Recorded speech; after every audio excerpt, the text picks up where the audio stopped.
Bismillahirrahmanirrahim. Assalamualaikum warahmatullahi wabarakatuh. Waalaikumsalam warahmatullahi wabarakatuh. Memimpin doa. Istaizu. Iqra'u.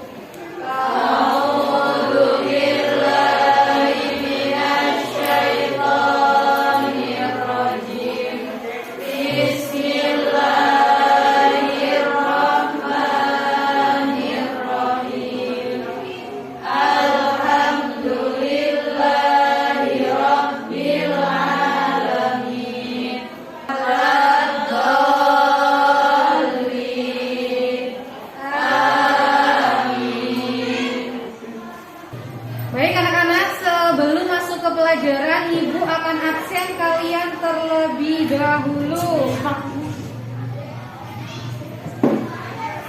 Alfi Hidayati, Andriani, Dela Adelia, Nurmawati, hadir semua. Alhamdulillah kalau hari ini kalian hadir semua, tidak ada yang izin atau sakit kan? Ya, alhamdulillah. Oh ya, bagaimana kabarnya anak-anak? Alhamdulillah luar biasa. Semangat Allahu Akbar. Alhamdulillah kalau kabar kalian baik semuanya. Nah, seperti biasa sebelum kita belajar, kita akan bernyanyi tentang Mars Madrasah. Ibu harap kalian berdiri ketika bernyanyi dan nanti gerakan tangan ke depan, oke? Yuk, silakan berdiri. Yuk. Hafal ya.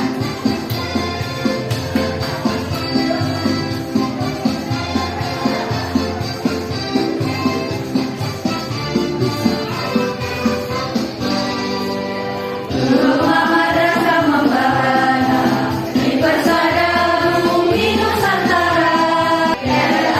RAMIMTSMA bahu membahu turut berjuang, membangun bangsa bermartabat mulia demi cita-cita. Foto ikhlas beramal berkarya dan bermoral. Ayo tegakkan falsafah Pancasila, Bhinneka Tunggal Ika, semboyan bangsa Indonesia. Setelah bernyanyi, Ibu perbolehkan untuk duduk kembali. Kita tepuk tangan bareng-bareng biar lebih semangat ya. Enggak, kemarin kita belajar tentang apa? Sifat?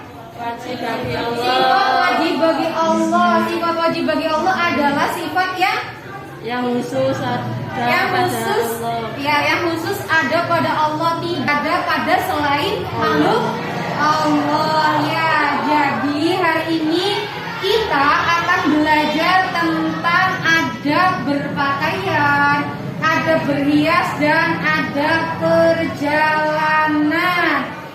Jadi di dalam Islam itu ketika kita akan berpakaian itu ada adabnya atau tata caranya yang harus kita lakukan, harus kita patuhi. Jadi juga ada ketika berpakaian itu ada berdoa terlebih dahulu. Lalu ketika berpakaian itu diawali dengan tangan kanan. Jadi ketika kita belajar tentang adab-adab tersebut itu bisa kita aplikasikan pada kehidupan sehari-hari kita agar kita dalam berpakaian itu juga bernilai ibadah dan sesuai dengan ajaran agama Islam.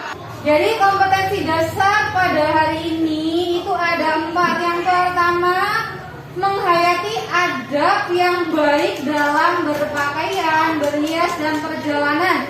Yang kedua apa?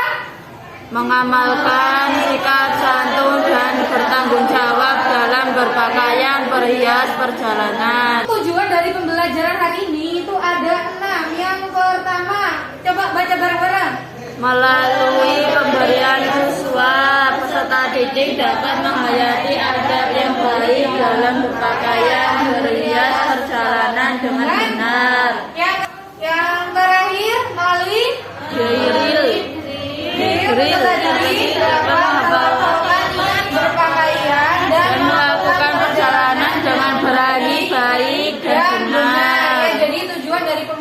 pembelajaran yang hari ini akan kita capai ini ada 6 ya nak.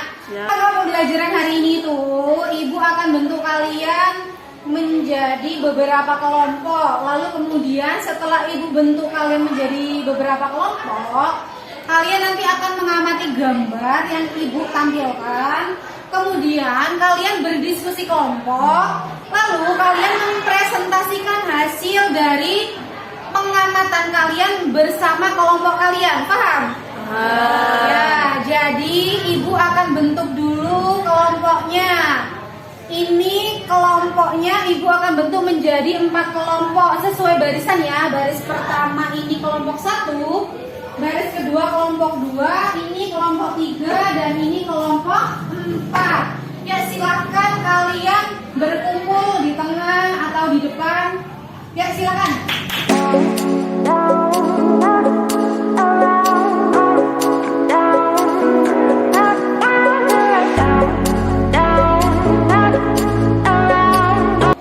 Nah, setelah kalian ibu bentuk kelompok, jadi kalian nih nanti mengamati gambar yang ada di PowerPoint. Ada 6 gambar ya. Yang pertama ini gambar apa nih? Ini perempuan ya, perempuan. Pakai baju? Ya, pakai baju laki-laki. Terus yang kedua ini ada simbol non-muslim ya, non-Islam. Jadi ini menggunakan simbol non-Islam. Terus yang ketiga ini ada ibu-ibu yang apa ini? Joget-joget. Oh, berjoget-joget. Terus pakaiannya kayak mana ini? Ketat. Terus yang keempat ini ada gambar laki pakai celana pendek. Terus yang kelima ini gambar laki-laki pakai emas dan sutra. Yang keenam ini ada seorang wanita yang berdandan menor atau bermake up tebal ya. Ya, cintanya ya. Setelah kalian mengamati gambar tersebut yang ada di layar, tulislah tanggapan dan komentar kalian. Komentar dan tanggapan kalian terhadap gambar tersebut. Lalu yang kedua, kalian setelah kalian menanggapi dan mengomentari gambar tersebut, tulislah pertanyaan yang muncul dalam pikiran kalian tentang adab berpakaian, berhias, dan perjalanan. Ini ibu akan bagikan.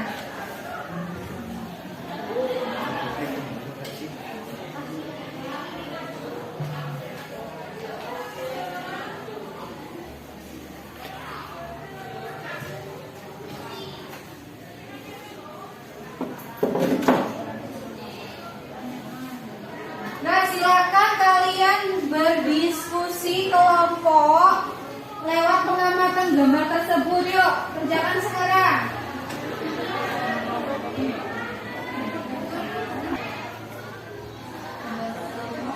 Ya, gambar pertama itu tentang apa tanggapan kalian. Jadi tanggapan kalian apa tuh tentang laki-laki perempuan yang menggunakan pakaian laki-laki. Silakan komentari gambar tersebut. Terus gambar kedua juga ada orang yang pakai simbol agama lain. Lalu selanjutnya setelah kalian menanggapi atau mengomentari itu, tulislah pertanyaan yang muncul yang ada di benak kalian itu apa, silakan. Jadi kalau pertanyaan itu diawali dengan apakah, jadi apapun itu silakan tulis.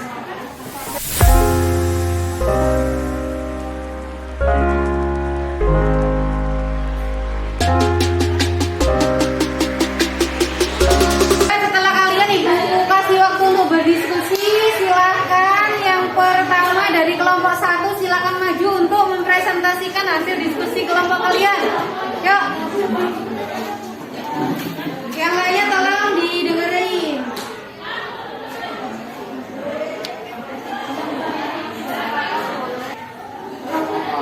Ya, silakan Dela mempresentasikan kelompok 1. Silakan yang pertama, dari yang pertama dulu. Tanggapan nomor 1 yaitu seorang perempuan memakai pakaian yang menyerupai laki-laki. Dan gambar kedua yaitu gambar pertama seorang perempuan yang memakai pakaian. menyerupai laki-laki. Kira-kira sesuai nggak? Sesuai nggak?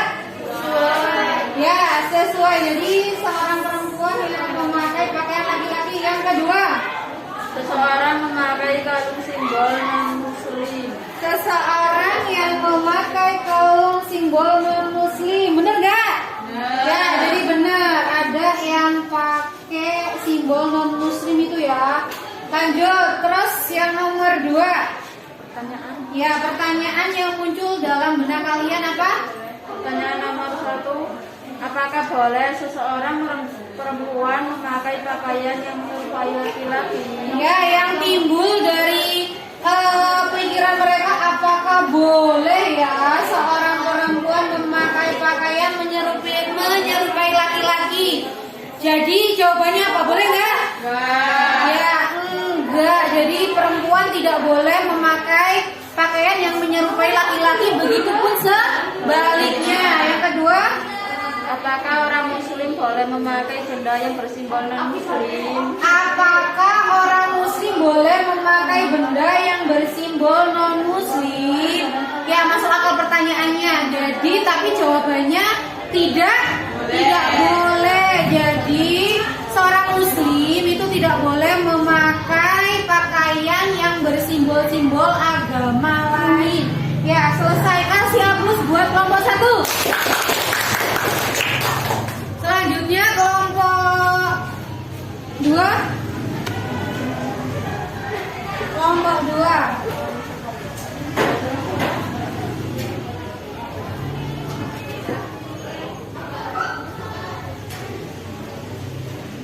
Ini mengamati gambar 5 yang bersangkutan. Ya. Dari pengamatannya dari gambar tersebut dapat kita lihat ada seorang laki-laki yang menggunakan banyak perhiasan emas dan kain sutra yang seharusnya tidak boleh digunakan laki-laki. Ya, jadi seorang laki-laki yang menggunakan emas dan sutra yang tidak boleh oleh laki-laki, ya benar. Terus Nomor 6. Dari gambar tersebut dapat kita lihat seorang wanita yang berdandan sangat menor yang tidak dianjurkan oleh agama Islam. ya, itu komentar dari kelompok 2. Selanjutnya pertanyaan yang muncul, Mengapa tadi pertanyaan yang muncul, mengapa laki-laki tidak diperbolehkan memakai perhiasan? Laki-laki boleh pakai perhiasan nggak? Boleh. Yang nggak boleh itu memakai emas. Kalau misalkan nih laki-laki ada yang menikah pakai perak boleh, yang nggak boleh itu emas ya, itu ya yang benar. Dan kain sutra, ya kalau kain sutra itu memang tidak diperbolehkan, memang syariat yang melarang. Terus kalau diteliti di kesehatan juga, jadi kalau memakai emas itu bisa menyebabkan kanker. Kenapa kok perempuan boleh? Karena perempuan itu haid.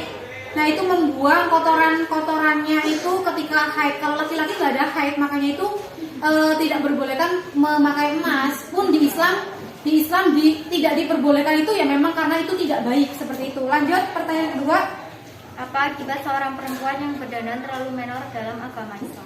Apa akibat seorang perempuan yang berdandan terlalu menor dalam agama Islam? Apa itu akibatnya kira-kira? Bener ya pertanyaannya masuk akal. Apa akibatnya? Yang pertama, kalau misalkan terlalu menor, kalau nggak pas itu ya pasti lucu ya, malu ya. Tapi kalau terlalu menor, terus berdandannya berlebihan juga, itu akan menimbulkan apa?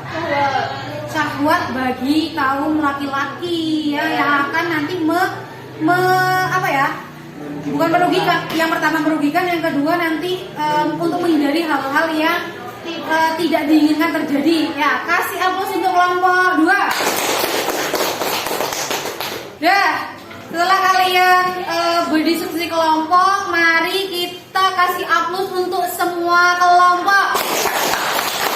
Ya, kalian sudah luar biasa dalam menyampaikan diskusi kelompok kalian. Sekarang Ibu akan jelaskan ya tentang akhlak terpuji, ada bepergian, berhias, dan perjalanan. Lanjut. Silakan perhatikan ke depan. Ini ada peta konsepnya ya. Berpakaian itu yang pertama menutup aurat, tidak tidak. Lalu berdoa ketika memakai dan melepas. Yang terakhir tidak menyerupai pakaian yang dipakai lawan jenis. Selanjutnya perhatikan. Yang pertama ada berpakaian. Jadi dalam Al-Quran itu ada 3 istilah dalam berpakaian. Yang pertama libas, yang kedua siyab, yang ketiga yaitu sarobil. Jadi kalau libas itu pada mulanya itu berarti penutup. Hal ini cocok dengan fungsi pakaian yaitu sebagai penutup. Yang kedua, pakaian itu berarti siap atau saub karena ide dasar dari pakaian bahan-bahan pakaian adalah untuk agar dipakai. Yang terakhir yaitu sarobil itu pakaian berarti pakaian dalam artian apapun. Ini pakaian yang pertama sebagai penutup aurat. Jadi di dalam Islam itu fungsi pakaian itu bukan untuk gaya-gayaan, bukan untuk biar menampakkan yang paling baik. Jadi fungsinya itu sebagai penutup aurat. Aurat perempuan itu apa? Seluruh tubuh kecuali telapak tangan dan tupang. Yang kedua sebagai dibaca apa? Pakaian.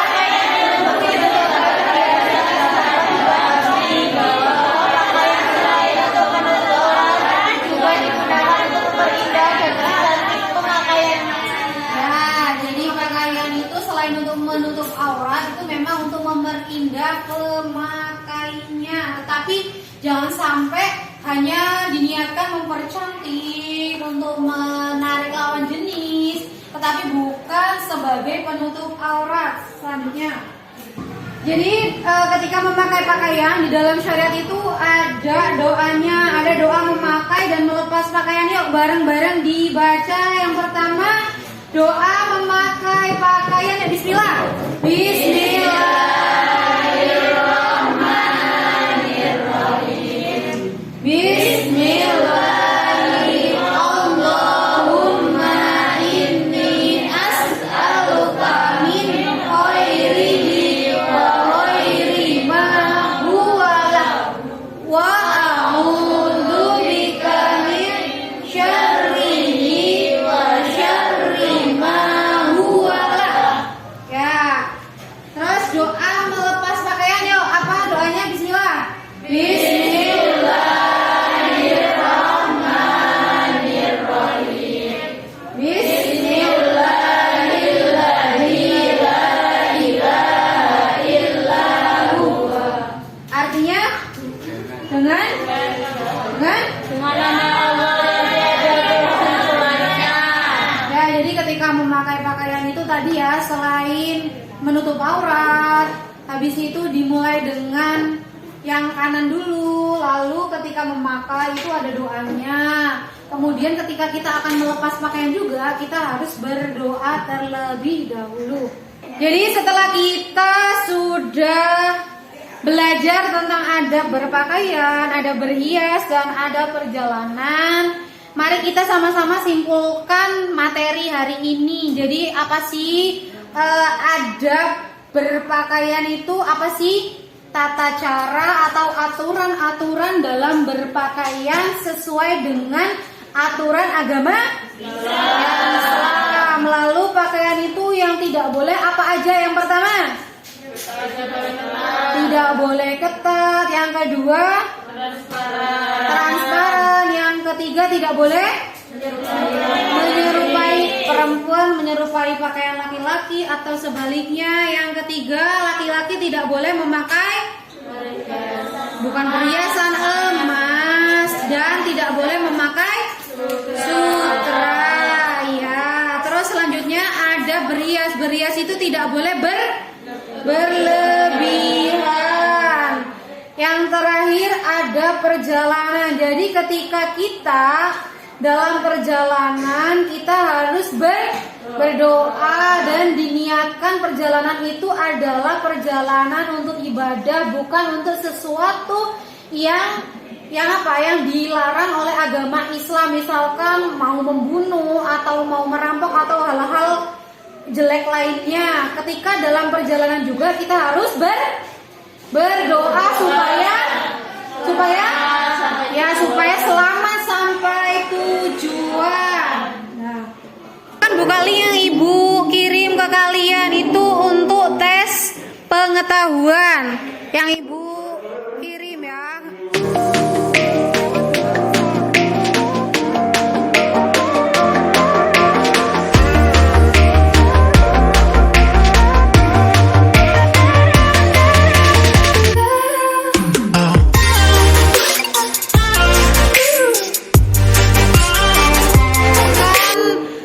Bacakan doa sebelum dan ketika dalam perjalanan.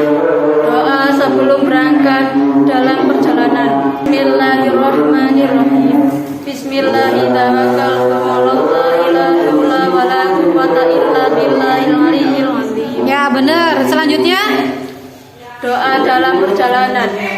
Bismillahirrahmanirrahim.